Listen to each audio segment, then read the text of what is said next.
जिसके कान हों वो सुन ले, जिसकी आंखें हों वो देख ले।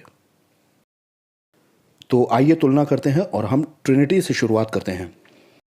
आखिर क्यों मसीही ट्रिनिटी के सिद्धांत पर विश्वास करते हैं? हम इस नज़रिए पर विश्वास इसलिए करते हैं क्योंकि हम पर दबाव खुद त्रिएक परमेश्वर का होता है, ना कि किसी चर्च की समितियों की वजह से, बल्कि चर्च काउंसिल्स पर भी दबाव त्रिएक परमेश्वर का ही था। अब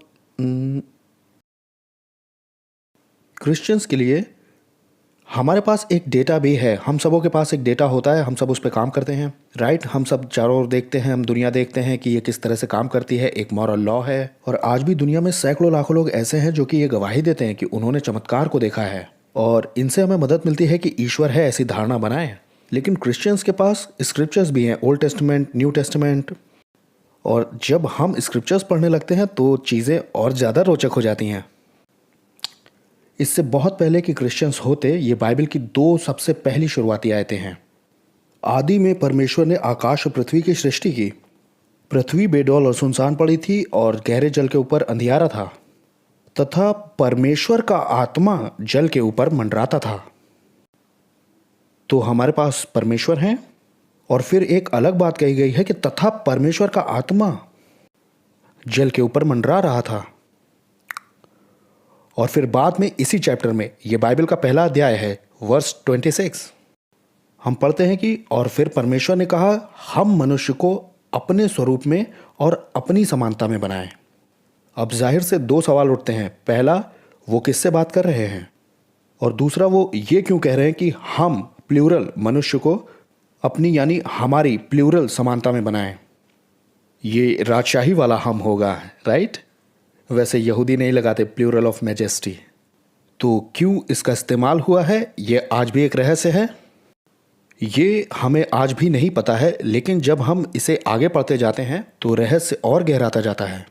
यशाया 9:6 नबी एक भविष्यवाणी करता है, हमारे लिए एक बच्चा पैदा हुआ, हमें एक बेटा दिया गया, और हुकूमत उसके कंधों पर होगी, और उसका नाम अद्भुत युक्ति करने वाला, पराक्रमी परमेश्वर, अनंत काल का पिता और शांति का राजकुमार रखा जाएगा।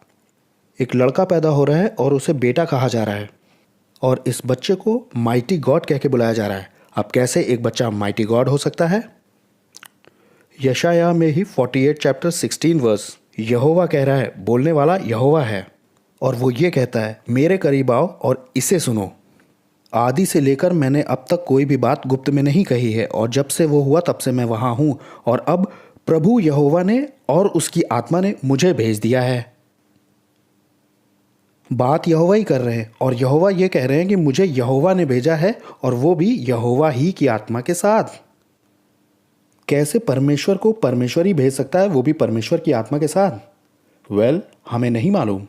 और फिर बाद में जकरिया 12:10 यहोवा फिर से बोल रहे हैं, और वो ये कहते हैं कि मैं दाऊद के घराने पर और यरूशलेम के निवासियों पर अपना अनुग्रह करने वाली आत्मा और प्रार्थना सिखाने वाली आत्मा उंडेलूंगा लूँगा। तब वो मुझे ताकेंगे जिसे उन्होंने बेदा है, और तब वो उसके लिए ऐसे रोएंगे जैसे इकलौते बच्चे के लिए रोते पीटते हैं, और ऐसा भारी शोक करेंगे जैसे पहलौठे बच्चे के लिए करते हैं। यहोवा एक आत्मा को उंडेलेंगे जिससे लोग पश्चाताप करेंगे, और तब वो यहोवा को देखेंगे जिसे उन्होंने छेद दिया था, और ऐसे रोएंगे पीटेंगे जैसे किसी का इकलौता बच्चा मर जाए। अब कैसे एक पदार्थ रहित परमेश्वर छेदा जा सकता है जब तक कि वो शरीर में ना आ जाए? तो पुराना नियम हमें कुछ ऐसे निष्कर्ष पर और बहुत सारे सवालों के साथ छोड़ देता है कि हम इस दावे का कोई मेल निकालें कि परमेश्वर तो एक ही है, लेकिन उसमें एक इशारा है एक पेचीदा बहुसंख्या का। और फिर निकल कर आते हैं यीशु अपने चेलों को बताते हैं कि यीशु हैं जो कि फाइनल जज होंगे सब लोगों के, जबकि पुराना नियम कहता है कि यहोवा है जो कि फाइनल जज होगा सब लोगों का। यीशु कहते हैं कि रिजरेक्शन डे पर यीशु होंगे जो मुर्दों को जिंदा करेंगे, जबकि पुराना नियम बताता है कि वो यहोवा होगा जो कि रिजरेक्शन पर सब मुर्दों को जिंदा करेगा। यीशु ये दावा करते हैं कि वो सबत के दिन का भी मालिक है, और वो दाऊद नबी का भी मालिक है। यीशु ये भी दावा करते हैं कि वो एक्सोडस के मैं हूँ खुदा हैं, और ये भी कि वो परमेश्वर के मंदिर से भी बड़े हैं। यीशु ने हमें यह भी बताया कि उनका पिता के साथ एक खास संबंध है, कि वो भी प्रार्थना का उत्तर दे सकते हैं, और जहाँ कहीं भी उसके चेले जमा होंगे वो वहाँ मौजूद होंगे। और ये कि वो अपने चेलों के साथ जगत के अंत तक सर्वदा रहेंगे और पृथ्वी और स्वर्ग का सारा अधिकार उन्हें दिया गया है। यहाँ तक कि उन्होंने एक चौंकाने वाली बात और भी कही थी कि जो कुछ पिता का है वो सब मेरा है। लेकिन यीशु प्रार्थना भी करते हैं पिता से, और वो ये दावा करते हैं कि वो पिता की ओर से हैं। अब यीशु ऐसे दावे क्यों करते हैं जो कि सिर्फ परमेश्वर ही कर सकते हैं, और फिर परमेश्वर की ओर भी ध्यान खींचते हैं पिता बोल के? यूहन्ना 14 से 16 में यीशु कहते हैं कि जब वो एक बार पिता के पास चले जाएंगे तब वो और पिता मिल करके भेजेंगे पवित्र आत्मा को, और आत्मा को भी भेजा गया है, जबकि हम पहले ही देख चुके हैं कि आत्मा पिता के साथ पहले ही था क्रिएशन के टाइम पे। भजन 104 30वीं आयत में लिखा है, ब्रह्मांड आत्मा ने बनाया, और आत्मा सब कुछ देखता है, पहला कुरिन्थियों। हर जगह मौजूद है, भजन 139, और अनंत भी है, इब्रानियों 9।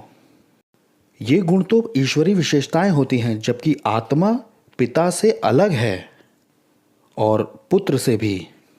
तो हम इन बातों के साथ क्या करते हैं?